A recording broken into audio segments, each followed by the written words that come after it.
speak through Fox News and let the independents who are tuning into you, let them know what it is that she stands for, the principles behind her positions.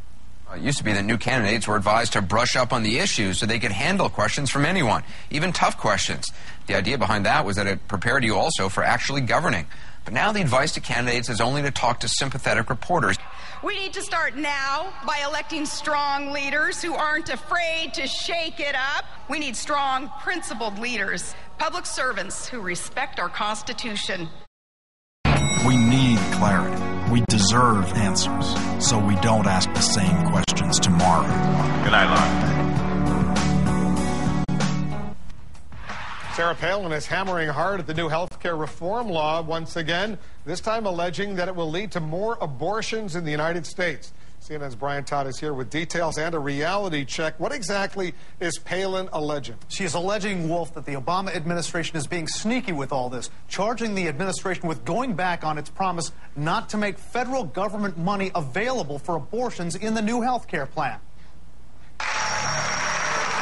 Sarah Palin takes on the president's health care plan in very stark terms.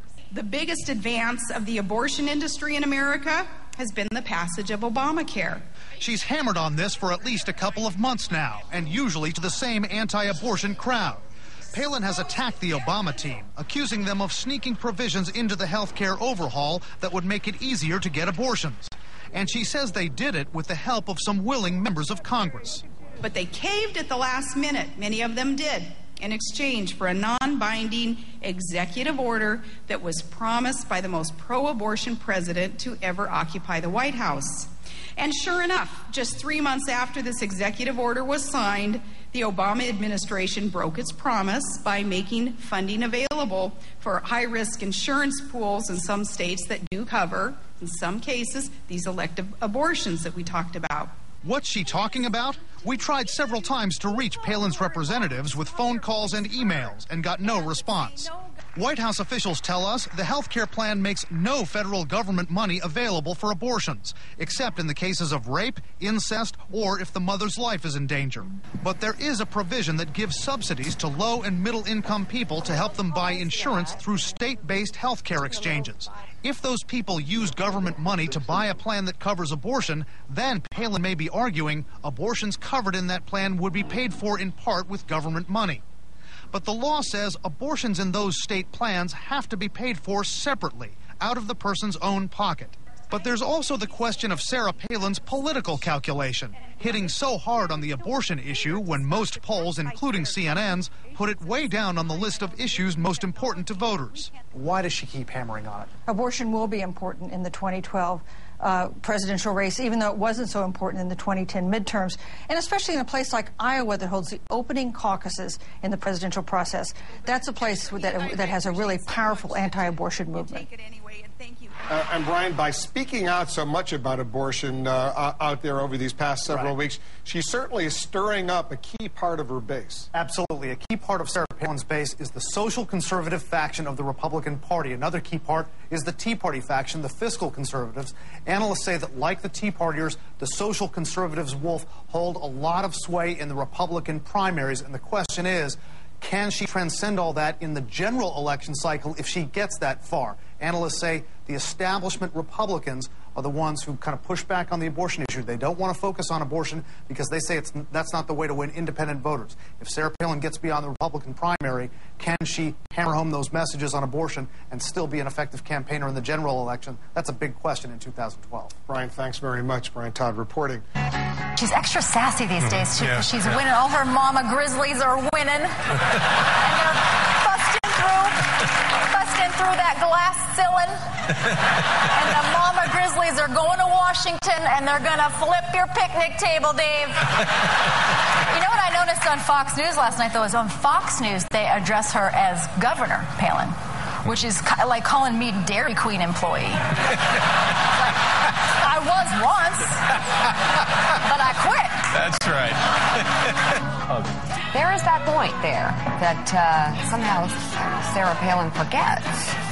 Oh, well. I'll only bring it up because you guys brought it up. Is Sarah Palin important in this race? Obviously, Joe Miller is her candidate of choice.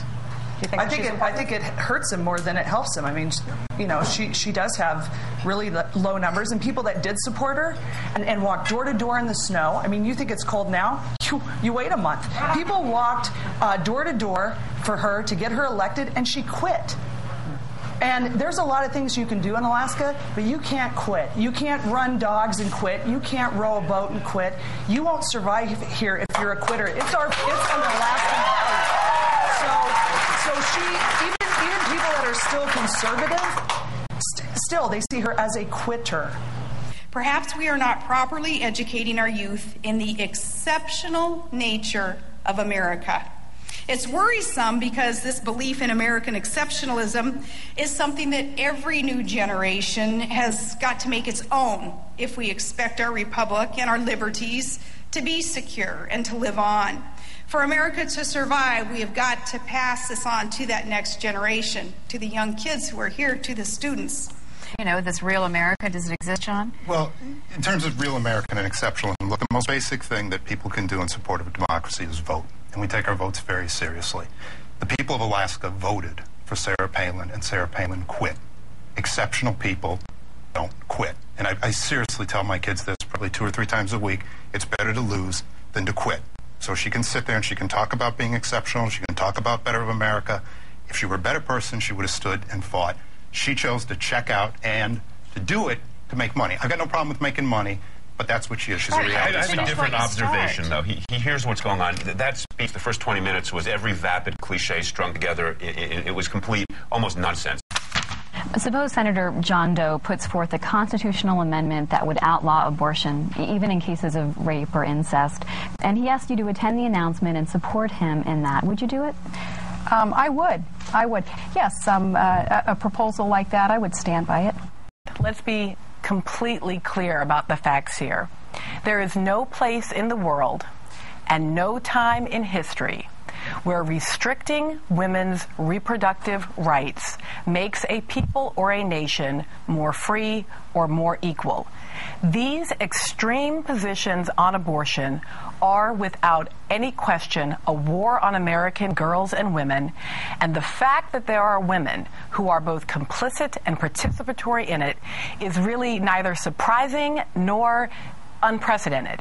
It has always been true, and it is incredibly important that we recognize that despite the fact that we can be very proud of these women and as politicians, that the question is, how do women as citizens fare on the other side of them either being elected or not elected?